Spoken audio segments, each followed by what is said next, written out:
আ মাসখানেক আগে মনে হয় যে আপনি তো ওই ভিডিওগুলি, কথাবার্তাগুলি বাংলাদেশি ফিকশন নিয়ে জিনিসগুলো তো আপলোড করতেছি। তো ওইটা তো ফেসবুকে শেয়ার দেওয়ার পর কিছু মানুষজন দেখতেছেন। তো ওইখানে আ তো হাসান মুশফিক বলতেছিলেন যে, "কবিতা নিয়েও কিছু বলেন।" তো কবিতা নিয়ে তো আসলে বলার ইচ্ছা ছিল বা মানে নাই যে তা না। মানে আমার এক ধরনের ধারণা হইতেছে যে কবিতা নিয়ে তো আসলে আমার অনেক কথা বলা হইছে আরকি। তো এই জায়গা থেকে মানে ওইটা খুব একটা মানে আ আগ্রহের মধ্যে আছে। মানে কথা বলাবলির মধ্যে এরকম ব্যাক ইন দ্য মাইন্ড একটা ব্যাকগ্রাউন্ড একটা ধারণা আমার আছে যে হচ্ছে যে কবিতা নিয়ে প্রচুর কথা আমি বইলা ফেলছি। এখন আসলে কই বলছি? মানে নানানভাবেই তো বলা হইছে। মানে বই হিসাবেও বলছি। আমি তো কবি নামে একটা বই ছাপাইছিলাম। এইটা মনে হয় ২০২১ এর দিকের কথা আরকি। তারপরে কবি সভা নামেও একটা বই ছাপাইছি। ওইখানেও কিছু কবিদের নিয়ে কিছু কথা আছে। আম এই তো মানে এই রকমের ব্যাপার-স্যাপার আছে। তো আ এখন কবিতা নিয়ে তো একটা ধারণা হইতেছে যে আমি প্রচুর কথা বইলা ফেলছি এই কারণে বলা হয় নাই। আরেকটা হইতেছে যে কবিতা নিয়ে কথা বলা তো সহজ। মানে যেহেতু আমি প্রচুর আ বা মানে কবিতা পড়ছি এবং কবিতা নিয়ে আ মানে কবিতার জায়গাগুলি নিয়ে আমার আগ্রহ আছে। তো সহজ বইলা এটা আবার আসলে ঝামেলারও। মানে ঝামেলার এই সেন্সে যে আমি তো আসলে আমার কিছু ধারণা আছে কবিতা নিয়ে। তো এই ধারণাগুলি তো আসলে অনেক বেশি কি বলা যায় যে এক ধরনের ব্যা এক ধরনের রিজিড টাইপের ব্যাপার বলা যেতে পারে যে এক ধরনের খুবই স্ট্রং কিছু সেন্স আছে যে এই জায়গা থেকে আমি কবিতাকে দেখি। তো এইটা তো আসলে যে কোনো অবজেক্টিভ আলোচনা না, মানে যে কোনো একটা পক্ষ নিয়েই তো আসলে আলোচনা হয়। তো তখন এইটা দেখা যায় যে আমার পছন্দ অপছন্দগুলি বেশ স্ট্রং হওয়ার কথা। তো এইটা এক ধরনের ব্যারিয়ারও। মানে আপনার যখন খুব স্ট্রং কোনো পছন্দ অপছন্দ থাকে তখন আসলে দেখা যায় যে এখানে মিনিমাম লেভেলের কোনো বিচ্যুতি আর কি বা কোনো একটা জিনিস আসলে খুব সহজে চোখে পড়া যায়। তো এটা ঝামেলা হয়, ঝামেলা হওয়ার কথা। আরেকটা জিনিস হইতেছে যে আসলে থার্ড আরেকটা জিনিস হইতেছে যে কবিতা নিয়ে তো আসলে কথা বলতে গেলে কবির সম্পর্কে ব্যাপার চলে আসে। তো এখানে হইতেছে পুরনো কবিদের নিয়ে তো কথা বলা যায়। কিন্তু কন্টেম্পোরারি কবিদেরকে নিয়ে কথা বলতে গেলে এখানে ব্যক্তিগত সম্পর্ক, মানে জেলাসি-টেলাসি, তারপরে ধরেন জুনিয়র কবিদের নিয়ে যারা বয়সে আমার চেয়ে ছোট, ওনাদেরকে কথা বলতে গেলে এক ধরনের সাজেশনের ব্যাপার চলে আসে, পক্ষপাতিত্বের ব্যাপার চলে আসে। তো আমার ধারণা এগুলি থাকবে। তো এইসব কিছু ধইরেই আমি আসলে কথা বলার কথা ভাবতেছিলাম যে আসলে কার কবিতা নিয়ে কথা বলা যায়। এরকম ২টা জিনিস ভাবছিলাম যে এক হচ্ছে যে যাদের নাম খুব আসে, যাদের খুব অ্যাডমিয়ারের গ্রুপ আছেন আরকি। উনাদের নিয়ে তো আমি কিছু বলছি। তো উনাদের কবিতাগুলি নিয়ে একটা কথা বলা। আরেকটা হচ্ছে যে যাদের কবিতা আমি হয়তো কিছুদূর পছন্দ করি এবং আমার কাছে বেটার মনে হয় আরকি উনাদেরকে নিয়ে কথা বলা। তো এই ২টা গ্রুপ নিয়েই আমি এর বাইরেও আসলে যাদের নিয়ে আলাপ হয় এরকম কথা বলবো আরকি। তো এটা বেশ কোইন্সিডেন্টাল একটা ঘটনাই হয়ে গেছে যে এরকম যখন ভাবতেছিলাম তখন ফেসবুকে দেখলাম যে সুপ্রিয় সাহা হইতেছে কিছু বই বেচবেন। তো এই বই বেচার মধ্যে হচ্ছে ইমতিয়াজ মাহমুদের ২টা বই ছিল। তো আমি ভাবলাম যে ওনার তো ফেসবুকে কবিতা-টবিতা পড়ছে কিন্তু ওনার বই তো আসলে পড়া হয় নাই। তো ২টা বই হচ্ছে সুপ্রিয় সাহা থেকে কিনছিলাম। একটা হচ্ছে পেন্টাকল আর একটা হচ্ছে কালো কৌতুক। তো এটা পড়া হয়েছিল। পড়ার পরে আমি ভাবছিলাম যে না উনার কবিতা নিয়ে তো আগেও আমি কিছু কথা বলছি। তো ওইটা নিয়ে বলবো আরকি। তো এখন তো উনাকে নিয়ে আসলে অনেকেই অনেক কথা বলছেন। খুব এম এইটা খুব কম পাওয়া যাবে যে খুব কম লোকেই উনাকে নিয়ে বলেন নাই আরকি। তো এইটা একটু ঝামেলার জিনিসই হইছে আরকি। তো আমি ভাবলাম যে এরকমের মানে ঝামেলাগুলি তো আসলে সামনে আসতেই থাকবে। তো বেটার যেহেতু আমি ভাবছিলাম বইলা ফেলাটাই ভালো। তো খুব বেশি কিছু যে বলার আছে তা না আরকি। তো মানে আমার এই কবিতার ব্যাকগ্রাউন্ডের পরে আসলে মেইন আসলে উনার বই ২ টা নিয়েই কথা বলবো আরকি। তো এই উনার কবিতা নিয়ে কথা বললেও আসলে বেশ খানিকটা আসলে কবিতা সম্পর্কে আমার যে ধারণা এই জায়গাগুলিকে ক্লিয়ার করে নিলে আমার ধারণা আমার কথাগুলির যে কথাগুলি বলতে চাইতেছি সেটা হয়তো একটু বেটার লোকেট করা সম্ভব হইতে পারে। তো এখানে আমার আসলে আমি কবিতার ব্যাপারে যেভাবে দেখা হয় এই জায়গাগুলিতে আমার আসলে ৩টা পয়েন্ট বলার আছে। ১ নাম্বার জিনিস হচ্ছে যে বাংলাদেশে যেগুলিরে কবিতা বলা হয়, মানে এগুলি তো আসলে ওই যে ধরেন বিহারীলাল থেকেই শুরু হইছে। এর আগে ওই যে সব কবিতা আসলে শুরু হয় দেখা যায় রবীন্দ্রনাথ থেকে, তারপর ওই যে ৩০-এর ৫ কবি এইসব থেকে যেন আসলে বাংলা কবিতার শুরু। তো এইটা আমার কাছে একটু প্রবলেমেটিক মনে হয়। প্রবলেমেটিক ইন এ সেন্স যে যেন ধরেন যে জায়গার আগে, মানে এই কলোনিয়াল পিরিয়ডের আগে, লিখিত ভাষার আগে যেন বাংলা ভাষায় কোনো কবিতা ছিল না। তো এইটা তো আসলে সত্যি কথা না। মানে যে এরকম একটা ব্যাপার আছে যেমন সবকিছু যেন শুরু হয়েছে কলোনিয়াল পিরিয়ড থেকে। মানে যারা কি বলবো যে আধুনিক কুসংস্কারে ভোগেন, মানে ধরেন হুমায়ুন আজাদের মতো লোকজন যারা মনে করেন দুনিয়ার সৃষ্টি হয়েছে আধুনিকতার সময় থেকে আর কি, এর আগে তেমন কিছু ছিল না, কিছু ক্লাসিক টাসিক হয়তো ছিল।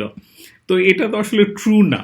বরং আমি যেটা মনে করি যে আসলে কবিতার ফর্মগুলি এক এক সময় এক এক রকমের ছিল। আপনি যেটারে আমরা এখন হচ্ছে গীতি কবিতা বলি, যেগুলির গান বইলা চালাই দিতে চায়, বাউল গান বইলা চালাই দিতে চায় হরে ধরে, মানে এগুলি আসলে এক ধরনের যে বা প্রি কলোনিয়াল হিসাবে বা মধ্যযুগের কবিতা হিসাবে আইডেন্টিফাই করেন অনেক একাডেমিশিয়ান।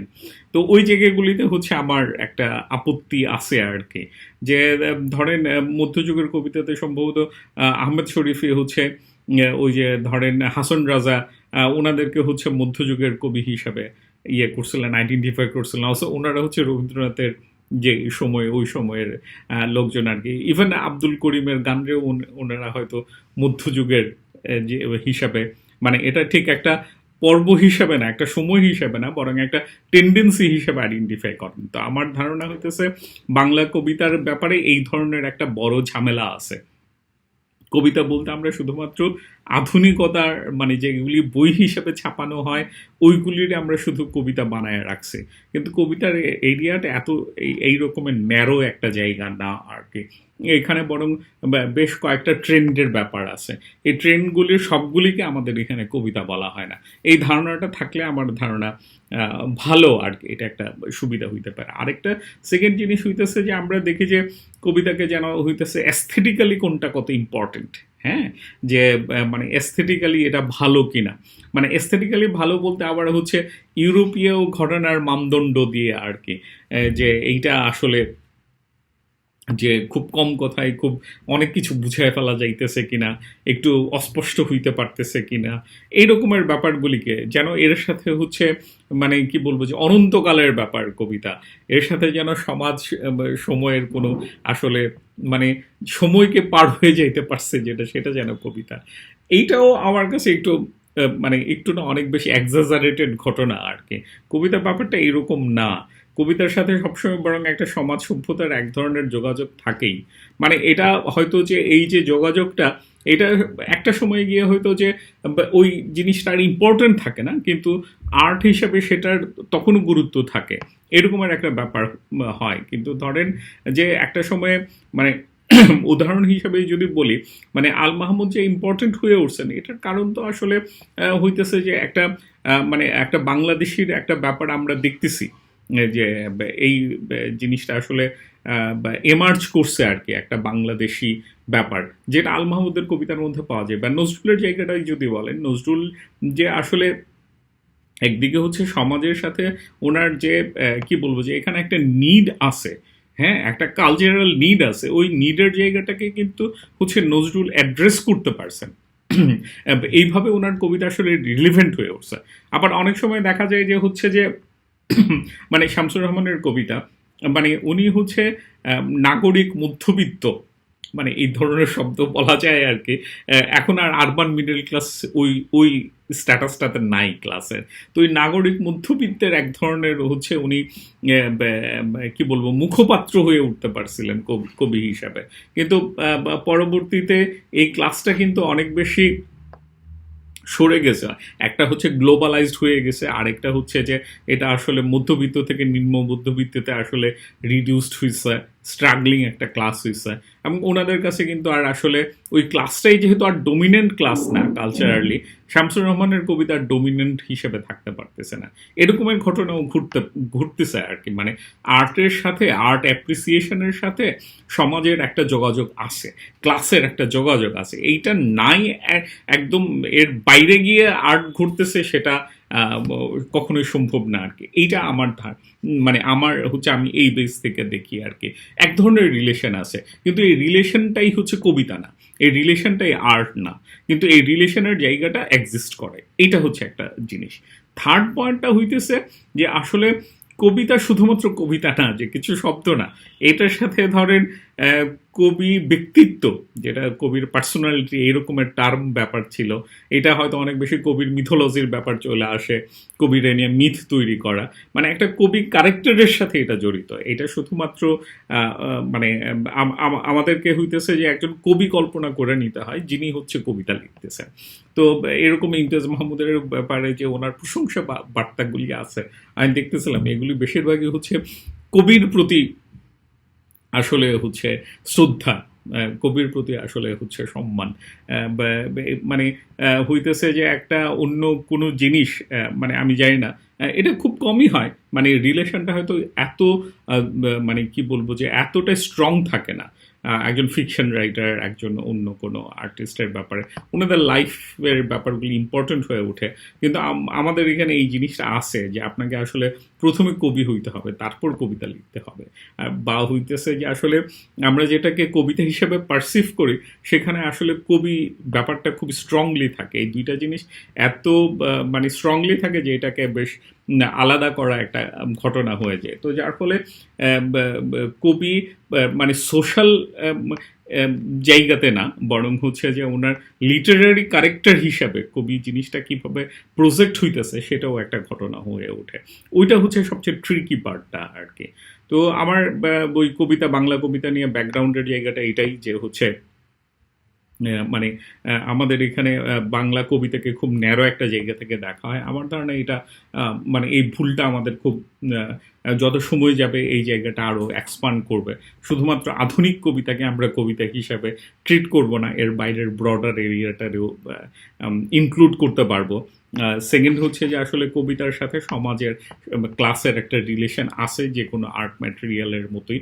থার্ড জিনিসটা হচ্ছে এখানে কবি এবং কবিতা খুব ইন্টিগ্রেটেড একটা ব্যাপার আর কি। এই তিনটা জায়গা থেকে হচ্ছে আমি কবিতাকে দেখার প্রস্তাব রাখতে পারি। তো এইটা হচ্ছে যে ব্যাকগ্রাউন্ডে থাকলে আমার মনে হয় যে কবিতাগুলি নিয়ে কথা বলাটা সহজ হবে আর কি। তো ইয়ে নিয়ে কথা বলতে গেলে তো আসলে এই দুইটা বই পড়ার পরে যেটা মনে হয়েছে যে দুইটা বইকেই তো আসলে মানে ইমতিয়াজ মাহমুদের রিপ্রেজেন্টেটিভ বলা যায়। ওনার হচ্ছে কালো কৌতুকটা ছাপা হয়েছিল 2018-তে, আর পেন্টাগলটা ছাপা হয়েছে 2021-এ, তারপর হচ্ছে 2024-এ আরেকটা এডিশন হয়েছে। তো ওইখানে হইতেছে যে উনি হচ্ছে ওনার যা এর আগের 5টা বইয়ের কবিতা আছে, সেগুলোর সাথে আরও কিছু কবিতা যোগ করে হইতেছে যে পেন্টাগলটা বইটা ছাপাইছেন আর কি। পেন্টাগলে 55টা কবিতা আছে, আর কালো কৌতুকে 34টা কবিতা আছে। এই হচ্ছে কবিতার মানে হিসাব আর কি।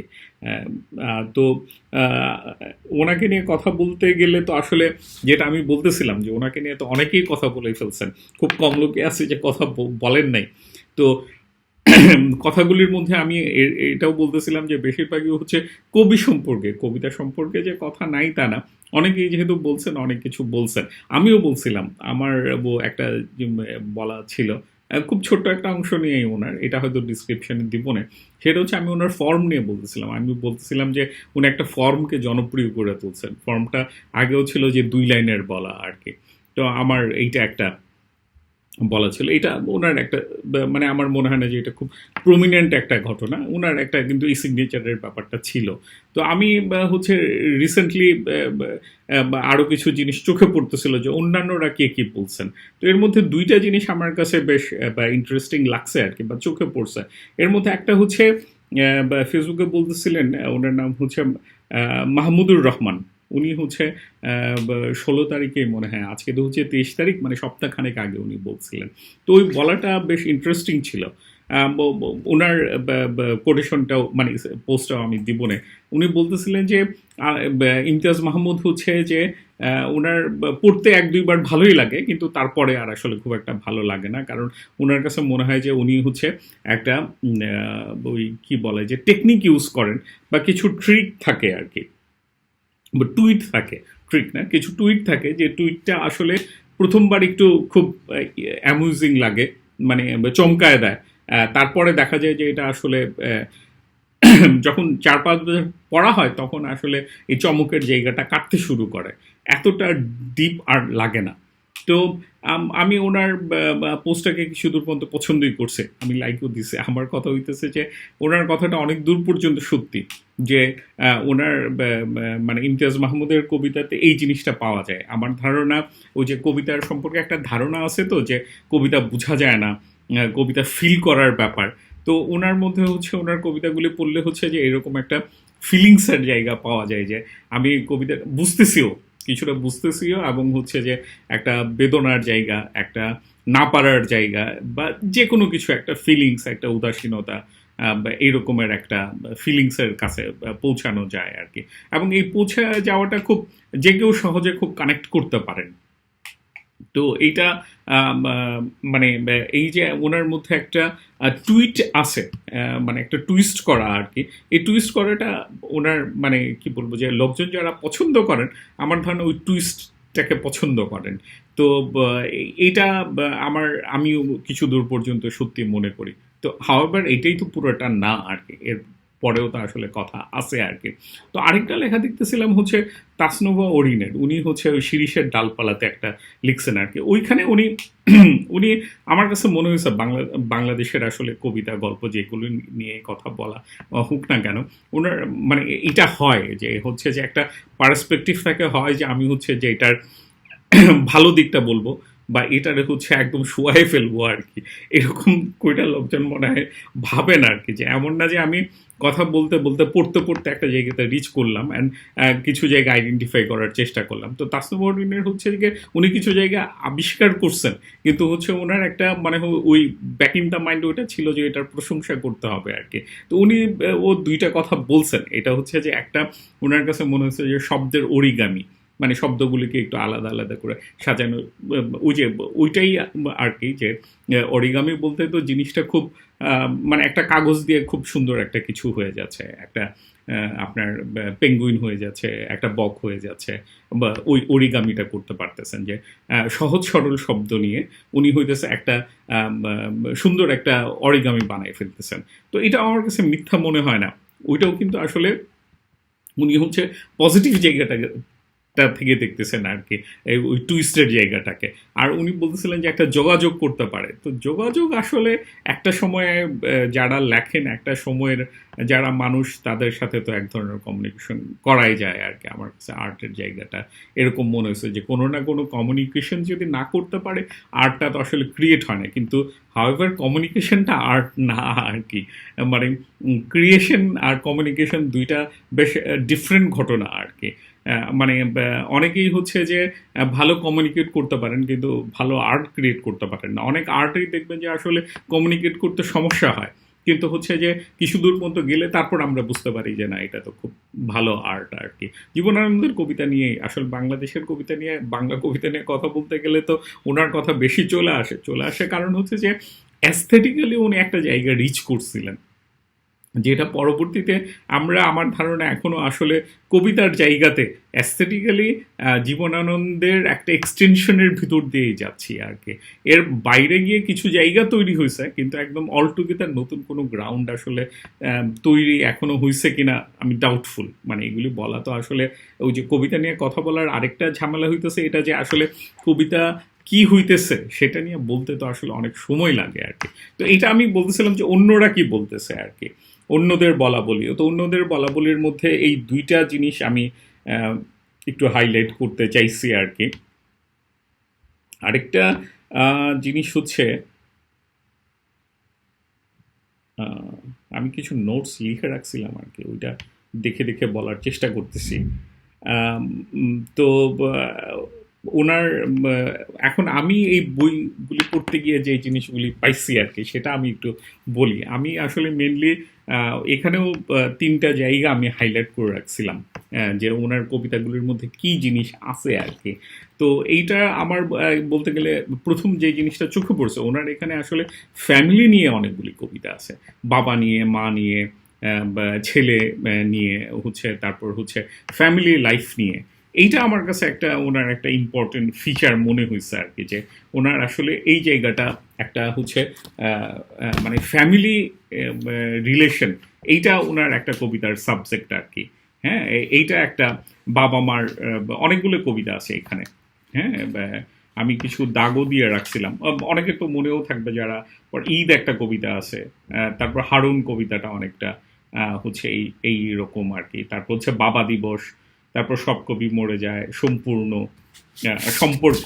হ্যাঁ, তারপর পেন্টাকলেও এরকম আছে। মানে ওনার আমার ধারণা হচ্ছে ১০০টার কবিতার মধ্যে আসলে ১৫-২০টা পাওয়া যাবে, বা সব কবিতার মধ্যে এক ধরনের ফ্যামিলি রিলেশনের একটা জায়গা আছে। এটা একটা হচ্ছে যে আমার মানে ফ্যামিলির যে জায়গাটা আমাদের এখানে এখন আমরা আমি যে সমাজের সম্পর্কটার কথা বলতেছিলাম, আমাদের এখানে তো আসলে আমরা ওই এক ধরনের গ্রামীণ সমাজ এই রকমের জায়গা থেকে তো আমরা আসলে একটা মফস্বল হয়ে এখন হচ্ছে একটা ঢাকা শহরে চলে আসছে। আমাদের মিডল ক্লাসের যে সোসাইটি বা যে ফরমেশন, এখানে একটা ফ্যামিলি ভাঙচুরের একটা ব্যাপার আছে। এই যে মানে এটা যৌথ ফ্যামিলির ব্যাপারও না, মানে আমার এটা অনেক আগে থেকে লুজ হয়ে আসছিল, কিন্তু হচ্ছে যে একটা মানে দেশের মধ্যেও এক ধরনের মাইগ্রেশনের ঘটনা তো ঘটছে ঈদে টিদে আসলে, যেটা টের পাওয়া যায় আর কি। আমরা একটা ফ্যামিলি বন্ডিংয়ের জায়গাটা, এটা কিন্তু আসলে এখনকার সমাজের ব্যবস্থায় আইসা জিনিসটা একটু একটু চাপের মুখে পড়ে গেছে আর কি। তো এই যে জায়গাটা, এইটা আমার মনে হয় যে এইটার একটা বেদনা, এই জিনিসটা হচ্ছে যে ওনার কবিতাতে এটা পাওয়া যায়, এইটা একটা ঘটনা। আরেকটা জিনিস হচ্ছে উনি কিন্তু ফর্ম নিয়ে আসলে বেশ কিছু কাজ করছেন। মানে কবিতার ফর্মগুলি হচ্ছে এক একটা এক এক রকমের একটা জ্যামিতিক স্ট্রাকচারে করা এরকম। এটা ফেসবুকে শেয়ার দেন বলে দেওয়া হয় বলে অনেক সময় বোঝা যায় না আর কি, যে এই ধরনের ঘটনাগুলি আছে, কিন্তু কবিতার বই হচ্ছে এই জায়গাটা ছুঁয়ে পড়ছে আর কি। আরেকটা জিনিস হচ্ছে ইন্টারেস্টিং, সেটা হইতেছে যে ওনার আসলে প্রেমের কবিতা কিছু আছে, কিন্তু আসলে রাজনীতির কবিতা খুব একটা নাই। এইটা আমার কাছে মানে ওই যে উনি পপুলার হওয়ার, উনি কেন পপুলার সেটা নিয়ে আমি কিছু কয়েকটা কথা বলার চেষ্টা করব। এটাও একটা ব্যাপার যে ওনার ওই যে বঙ্গবন্ধুকে নিয়ে এমন একটা কবিতা আছে, তো ওইটা তো ওনাকে আসলে একটা ফেভারেবল পজিশনে রাখে আর কি কবিতার জায়গাতে। এছাড়া হয়তো সাম্রাজ্যবাদ বিরোধী আমেরিকা নিয়ে একটা কবিতা আছে, ওইটাও তো বাংলাদেশে এখন একটা ফেভারেবল পলিটিক্যাল পজিশন আর কি। তো এছাড়া ওনার আসলে খুব একটা মানে পলিটিক্যাল কবিতা, আমার মনে হয় যে কবিতার জায়গাতে আমরা যেটা আগের দিনে দেখছি আর কি, রাজনৈতিক কবিতা, এটা আসলে লেখা সবসময় কঠিন। আমার কাছে মনে হয় যে এটা বেশিরভাগ হচ্ছে স্লোগান হয়ে যায়, আবার হচ্ছে যে এক ধরনের কি বলবো যে মানে রাজনৈতিকতাকে কবিতার ভিতরে নিয়ে আসা বা এটাকে কবিতার মধ্যে মোকাবেলা করা, এটা বেশ কঠিন কাজ। কিন্তু ফর্ম হিসাবে এটা চোখে পড়ে বাংলাদেশে আসলে এখনকার কবিতার মধ্যে অনেকেই হয়তো চাচ্ছেন, কিন্তু আমার ধারণা লেখার পর অনেকেই বুঝতে পারার কথা যে আসলে কবিতাটা হইতেছে না। তো রাজনৈতিক কবিতা নিয়ে আরেকদিন কথা বলবো না, কিন্তু আমার কথা হইতেছে যে আমি আরো কয়েকজনের কবিতা নিয়ে কথা বলার ইচ্ছা আছে, তখন হয়তো রাজনৈতিক কবিতার জায়গাটা আসবে, যে কিভাবে এই জায়গাটা গুলিতে আমরা আসলে ফেল করতেছি আর কি। আর এমনিতে এইটা হচ্ছে যে ওনার আমার ধারণা হচ্ছে একটা ফেভারেবল ব্যাপার আর কি। আরেকটা কবিতা বই নিয়ে, ওনার বইয়ের কবিতাগুলি নিয়ে যদি আরেকটা বলি, সেটা হইতেছে যে আমার কাছে ওনার পছন্দের কবিতা হইতেছে যে হারুন কবিতাটা। ওই যে যেটা মাহমুদুর রহমান বলতেছিলেন যে আসলে ইয়ে আছে, মানে হচ্ছে একটা টুইস্ট আছে, যে একটা চমক আছে। আমার ধারণা হারুন কবিতাটা হচ্ছে ওনার এই টুইস্টেড চমকের জায়গাটাকে কিছুটা ক্রস করে একটা কমপ্লিটনেসের দিকে যাইতে পারছে আর কি।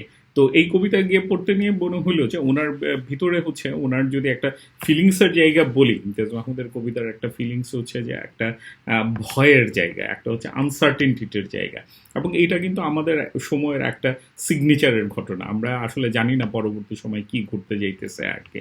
এই ফিউচার নিয়ে একটা আনসার্টেনটি তো সবসময়ই থাকে, কিন্তু আমাদের এখানের যে এখনকার পলিটিক্যাল, সোশ্যাল এবং কালচারাল কন্ডিশন, এখানে আসলে আনসার্টেনটি খুবই একটা প্রমিনেন্ট একটা ফিলিংস। তো এইটা আমার ধারণা ওনার কবিতাতে পাওয়া যায়। এটাও একটা মানে ওই যে যোগাযোগের, কমিউনিকেট করার ব্যাপার, এইটা একটা ঘটনা আর কি। তো এই ভয় এবং আনসার্টেনটি, এইটা ওনার কবিতার আরেকটা হচ্ছে সেন্টার পয়েন্ট আর কি। তো হারুনের মতো আরেকটা কবিতা আছে হচ্ছে লাইফ। হ্যাঁ, তো আমার ধারণা লাইফ কবিতাটাও কিছুটা পলিটিক্যাল ছিল, কিন্তু এই লাইফ কবিতাটা আসলে মানে আমি যদি মানে ওই যে হারুনের সাথে যদি এটার করি আর কি, মানে কম্পেয়ার করি, তাইলে হইতেছে যে হারুন জিনিসটাও কিন্তু মানে হইতেছে এক জায়গা থেকে আরেক জায়গায় যাচ্ছে, এবং এটা হচ্ছে এক ধরনের কাফকাস্ক একটা ঘটনা তৈরি হইতেছে, যেন সে বুঝতেছে না তার দোষটা কোথায়, কোনো কিছু কি হইতেছে।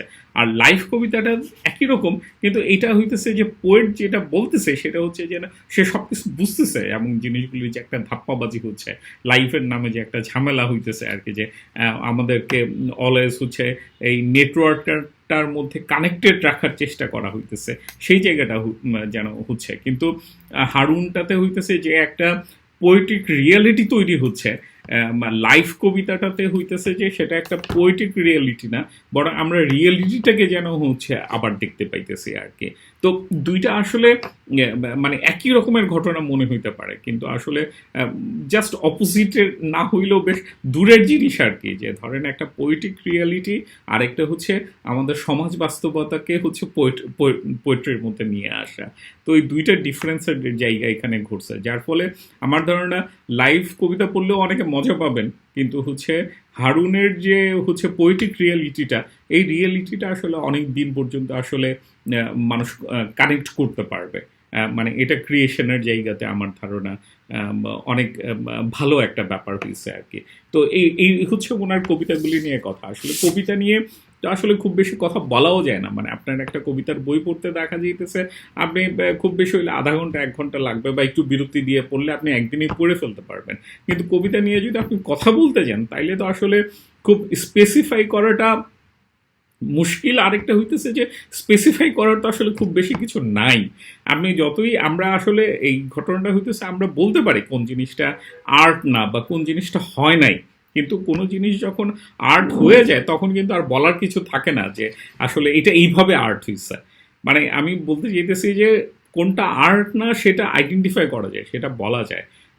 কিন্তু যেটা আর্ট হয়ে ওঠে সেটা এমন একটা প্রসেসের ভিতর দিয়ে হয়ে ওঠে, যেটাকে আসলে যদি এক্সপ্লেন করতে যায়, তাহলে এক্সপ্লেনটা আসলে পুরোপুরি হয় না, কারণ এখানে আরও অনেক এলিমেন্ট থাকে, যে এলিমেন্টগুলি আসলে আমরা কনসাসলি বলতে পারি না তা না, কনসাসনেসের ভিতরে আনতে গেলে অনেক কিছু বলে ফেলতে হবে, এবং অনেক দিক দিয়ে আসলে সেটা একটা আর্ট হয়ে ওঠে। এটা একটা দুইটা জিনিস দিয়ে হয়ে ওঠে না আর কি। কিন্তু ওই যে অবিচারের মতো ব্যাপার, মানে সমাজে যদি কোনো দুর্নীতি ঘটে, কোনো একটা অবিচার হয়, আমরা কিন্তু সাথে সাথে বুঝতে পারি এটা একটা খারাপ কাজ হইতেছে। কিন্তু যখন একটা ভালো কাজ হচ্ছে, তখন কিন্তু আপনার বলতে হয় না না এটা ভালো কাজ হচ্ছে, কারণ মানে এটা তো হবে আর কি। এই বিচারের জায়গাটা তো আমরা এইভাবে এক্সপেক্ট করি। তো আর্টের ব্যাপারটা কাছাকাছি রকমের, যে একটা আর্ট হয়ে গেলে পড়লে আমাদের ভাল লাগে, আমরা বুঝতে পারি যে ইটস গুড, মানে আমরা তো ভালো একটা ফিলিংস পাচ্ছি। তারপরে আপনি যদি এটাকে নিয়ে কথা বলতে যান, আরও কিছু জিনিস আপনি আইডেন্টিফাই করতে পারবেন, কিন্তু এটাকে পুরোপুরি রিফিল করাটা অনেক বেশি আমার মনে হয় একটা ফ্রেমওয়ার্কের ব্যাপার, আরও অনেক ইস্যুজ এখানে জড়িত আর কি। তো ওইটুকু হইতেছে ব্যাপার। এই কারণে কবিতা নিয়ে কথা বলতে গেলে আসলে কি কারণে একটা কবিতা ভালো কবিতা হয়ে উঠছে, এটাকে পুরোপুরি আমরা এক্সপ্লেন করতে পারি না। কিন্তু ওয়াইরেস হচ্ছে একটা কবিতা কদ্দূর পর্যন্ত কোন জায়গাটাতে গিয়ে আসলে কবিতা হয়ে উঠতে পারে নাই, সেটা বলাটা অনেক বেশি সহজ হয় আর কি। এইটা হইতেছে কবিতা নিয়ে কথা বলার একটা ঝামেলা। তো আরেকটা জিনিস, আমরা ওই যে যেটা প্রথমে বলতেছিলাম যে উনি কেন পপুলার, হ্যাঁ, পপুলারিটির ব্যাপারটা কি আসলে। তো এখানে আসলে পপুলার বলতে আমাদের এখানে আমি এটা মনে হয় একটু বলারও চেষ্টা করছিলাম আরও কয়েক জায়গায়, সেটা হচ্ছে যে ওই যে প্রথমে যেটা বলতেছিলাম যে পপুলারিটির সিনারিটা কিন্তু সবসময় একরকম না। হ্যাঁ, যেমন ধরেন আমাদের এখানে ধারণা আছে যে রবীন্দ্রনাথের নাম তো সবাই জানবে, রবীন্দ্রনাথের কবিতা তো সবাই পড়ছে, কিন্তু এটা মোটেও সত্যি না আর কি। এটা সম্ভবত সঞ্জিদা খাতুনের একটা ইয়ে ছিল, মানে কি বলে স্মৃতি কথা টাইপের এরকম ছিল। ওনারা বা মুক্তিযুদ্ধের সময় হয়তো গান টান গায়ে বেড়াচ্ছেন, তখন এক গ্রামে গেছেন। বাংলা এখন রবীন্দ্রনাথ বাংলা তো বাংলাদেশের গ্রামগঞ্জের লোকজন বলে না আর কি, এটা তো আসলে কলোনিয়াল বাংলা। তো ওনারা ভাবছে হয়তো উর্দু গান টান হয়েছে। তারপর উনি যে গান গাচ্ছেন উনি বলতেছেন যে উনি অনেক বড় কবি। তো গ্রামের লোকজন বলতেছে যে উনি এত বড় কবি, আমাদের এলাকায় তো কখনো গান গাইতে আসলেন না। তো মানে কবি মানেই তো হচ্ছে যিনি গান গেয়ে বেড়াবেন আর কি, তো ওনার তো কেউ চেনে না। তো এরকম খুব ধারণা আছে যে আসলে যেন অনেকে চেনে, মানে বা ধরেন আমরা তো রবীন্দ্রনাথকে এরকম করে ভাবি, কিন্তু রবীন্দ্রনাথের কিন্তু কখনোই হচ্ছে ওনার এক ধরনের সোশ্যাল অ্যাস্টাবলিশমেন্ট ছিল, কিন্তু পপুলারিটির জায়গাতে কিন্তু উনি সবসময় সাফার করছেন। মানে নজরুলের গানের ক্যাসেট যদি 2000 20,000 বিক্রি হইতো, রবীন্দ্রনাথের গানের ক্যাসেট কিন্তু 2000 কখনোই বিক্রি হইতো না আর কি। উনি ওই অর্থে কিন্তু কখনোই পপুলার ছিলেন না, উনি এস্টাবলিশড পোয়েট হয়তো ছিলেন আর কি সমাজে। তো একই রকমভাবে ধরেন জসীমউদ্দিনের কথা, জসীমউদ্দিন কিন্তু পপুলার ছিলেন, কারণ ওই যে আমি বলতেছিলাম যে যখন বাংলাদেশ হয়ে উঠলো তখন এক ধরনের হচ্ছে গ্রামগঞ্জের ব্যাপার ছিল, যে গ্রামের কবিতা, খাঁটি গ্রামের কবিতা হচ্ছে জসীমউদ্দিনে পাওয়া যায়।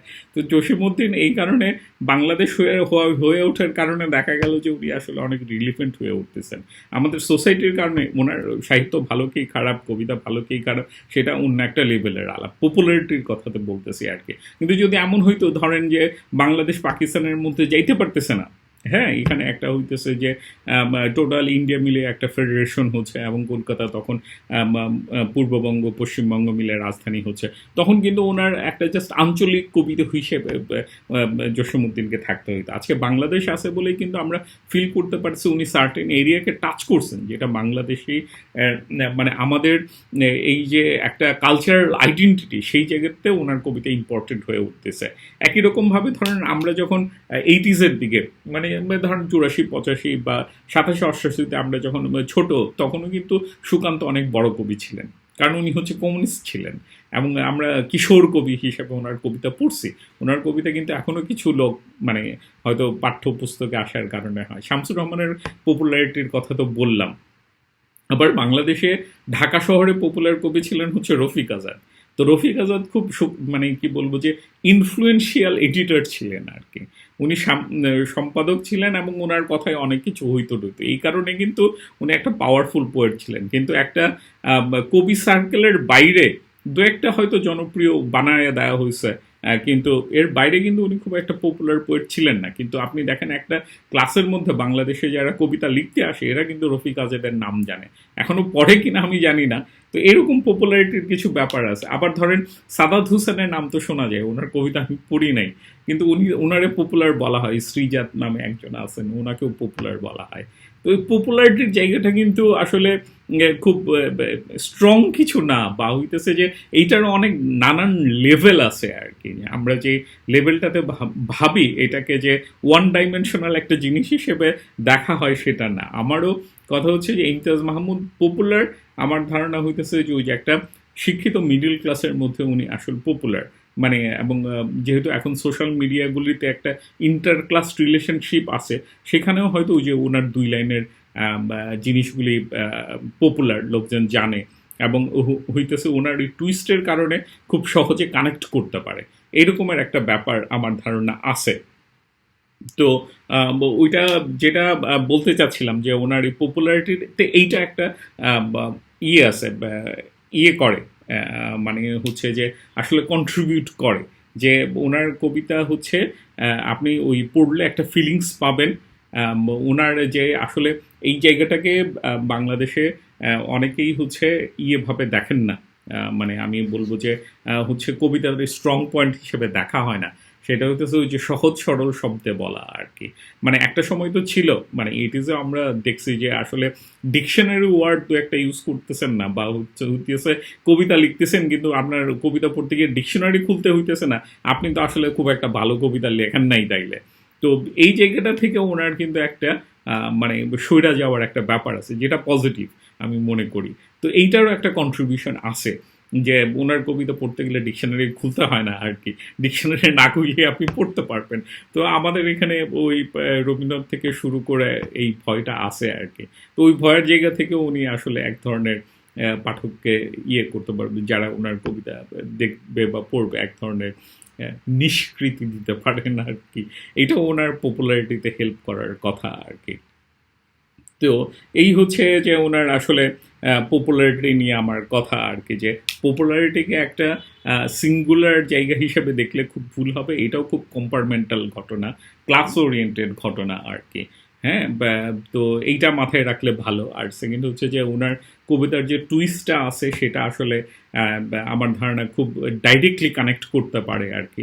উনি সহজ সরল মানে নন ডিকশনারি ওয়ার্ডে লেখেন বলে হইতেছে যে ওনার কবিতা আসলে কমিউনিকেটিভ হইতে পারে, এবং ওনার কবিতা পড়লে একটা ফিলিংস পাওয়া যায়, যেটা আসলে ওনার আমি বলবো যে কমিউনিকেট করতে আসলে হেল্প করছে আর কি, বা ওনাকে পপুলার হইতে, পপুলারিটির জায়গাতে কন্ট্রিবিউট করতে পারার কথা আর কি। তো এই হচ্ছে ওনার কবিতা নিয়ে কথা। কিন্তু সবাই তো আসলে যেটা এক্সপেক্ট করেন যে আসলে কবিতা নিয়ে কথা বলতে গেলে ওনার কবিতা ভালো না খারাপ, মানে আসল কথাই তো বুঝলাম না আর কি।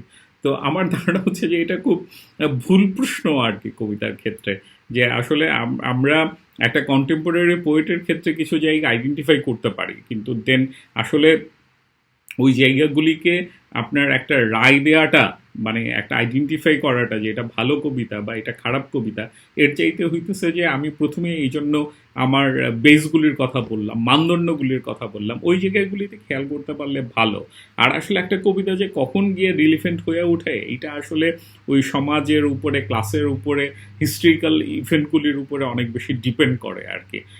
দেখা গেল যে একটা দুইটা কবিতাই আসলে একজন কবিতার একজন কবির সিগনেচার হয়ে উঠতেছে আর কি, এবং এইটা তাকে এতদূর পর্যন্ত রিলিফেন্ট থাকতেছে। যেমন নজরুলের ব্যাপারে এটা আমি বলবো যে উনি যে ধরেন 1920-30-এ যে কবিতাগুলি লিখে গেছেন, এটার ব্যাপারে আবার বুদ্ধদেব বসু খুব সুন্দর, মানে আমার ধারণা উনি খুব মানে কি ভুল জায়গা থেকে ঠিকভাবে আইডেন্টিফাই করছিলেন। এরকম বুদ্ধদেব বসু ওই নজরুল ইসলামের প্রথম কবিতা কিন্তু উনি ইয়েতে ছাপাই, মানে বুদ্ধদেব বসুদের এখানে ছাপানোর জন্য পাঠাইছিলেন, তো ওনারা কিন্তু ছাপান নাই আর কি, না ছাপায় প্রবাসীতে দিয়েছিলেন, প্রবাসীতে ছাপা হয়েছিল। তো পরে বুদ্ধদেব বসু আবার নজরুলকে নিয়ে কবিতাতে লিখতেছিলেন। ওনার কবিতা তো খুব একটা আধুনিক না, কিন্তু ওনার গান খুব ভালো, এবং ওনার গান আসলে অনেকদিন থাইকা যাবে এরকমের কথাবার্তা আছে ওনার। তো আমার ওই যে আমি যেটা বলতেছিলাম যে আসলে প্রি কলোনিয়াল একটা জায়গা, হ্যাঁ, যে ধরেন ওই জায়গাগুলিকে গান, লিরিক্স, এগুলিকে আমরা আসলে আলাদা একটা সেগমেন্ট করে রাখি, ঘটনাগুলি এতটা আলাদা না। মানে নজরুলের কবিতার কথা যদি বলতে যান, নজরুলের গানগুলিকেও আসলে ওনার কবিতার হিসাবে ইনক্লুড করতে হবে, এবং এটা যদি ইনক্লুড করেন তাইলে আমরা কিন্তু এই সিগনিফিকেন্সটা দেখতে পাবো আর কি। তো আমাদের এখানে ওই ইমতিয়াজ মাহমুদের কবিতা নিয়ে কথা বলতে গিয়ে অন্য অনেকের কথা বলতেছে। তো আমাদের এখানেও যদি বলেন, আমরা দেখতে পাই যে হইতেছে যে পপুলার কবি আর হচ্ছে সিরিয়াস কবি, যে ও সবাই এই কবিতা বুঝে ফেলতেছে, তাইলে তো মনে হয় এটা ভালো কবিতা না। কিন্তু দেখা যাবে যে জিনিসটা আদার ওয়ে রাউন্ড, মানে হইতেছে যেই জিনিসটা সবাই খুব সহজে বুঝে ফেলতে পারতেছে, দেখা যাচ্ছে যে এটা একটা জেনারেশনের সিগনেচার পোয়েম হয়ে উঠতেছে, এবং এটা জেনারেশন টু জেনারেশন এটা আসলে প্রবাহিত হইতে পারতেছে আর কি, এটা ফ্লোটা টিকে থাকতেছে। তো ইয়ের মধ্যে ইমতিয়াজ মাহমুদের কবিতার মধ্যে তো একটা ফ্লো আছে, হুনুস যে আসলে এই ফ্লোটা আসলে কতদিন থাকবে। এটা আসলে ফ্লোটা যেমন শামসুর রহমানের ক্ষেত্রে এটা থাকে নাই, উনি যে আর মানে শহুরে মধ্যবিত্তের কথা বলছিলেন, ওনারা আরবান মিডল ক্লাস হয়ে গেছেন, তো ওনারা আসলে আর শামসুর রহমানের কবিতার ওই রিলেভেন্সটা আর পাওয়া যায় না। তো এখন যে ক্লাসটার মধ্যে হচ্ছে আসলে ইমতিয়াজ মাহমুদের কবিতা পপুলার আছে, ওই ক্লাসটা আসলে ডোমিনেন্ট ক্লাস হয়ে উঠবে কিনা দেখা যাচ্ছে যে ওইটার উপরে হয়তো ওনার কবিতার জায়গাগুলিকে অনেক বেশি ভরসা করতে হইতে পারে। আবার জীবনানন্দের ক্ষেত্রে যেটা হয়েছে যে আসলে উনি তো আসলে ওই অ্যাস্থেটিক্যালি যে জায়গাগুলিকে অ্যাচিভ করছেন সেটা তো আসলে ওনার সময়ে বোঝা যায় না, বা ওনার সময় ওইভাবে আসলে খেয়াল করে দেখা হয় না। আসলে সমসাময়িকতার সময়ে একটা সময়ে হইতেছে যে প্রচুর নয়েজ থাকে, এই নয়েজ থেকে আসলে আর্টকে আলাদা করা খুব কঠিন হয়ে যায়। একটা সময়ে কঠিন ছিল, এখন তো আমার কাছে মনে হয় যে মোটামুটি ইম্পসিবল ব্যাপার আর কি, যে আপনি আসলে কোনটা নয়েজ আর কোনটা হচ্ছে আসলে একটা কবিতার সুর, সেই জায়গাটাকে আলাদা করা আমাদের সময় আরো অনেক বেশি কঠিন কাজ আর কি। তো তারপরেও তো এগুলি সরায়া একটু দেখার চেষ্টা বা করা যাইতেই পারে। তো ইমতিয়াজ মাহমুদের ব্যাপারে আমি তো ২-৪ টা জিনিস আমার কবিতার সম্পর্কে ধারণাগুলি বলছি, আর ইমতিয়াজ মাহমুদের কবিতা সম্পর্কে ২-৪ টা জিনিস বলার ট্রাই করলাম আরকি। এই হচ্ছে ঘটনা।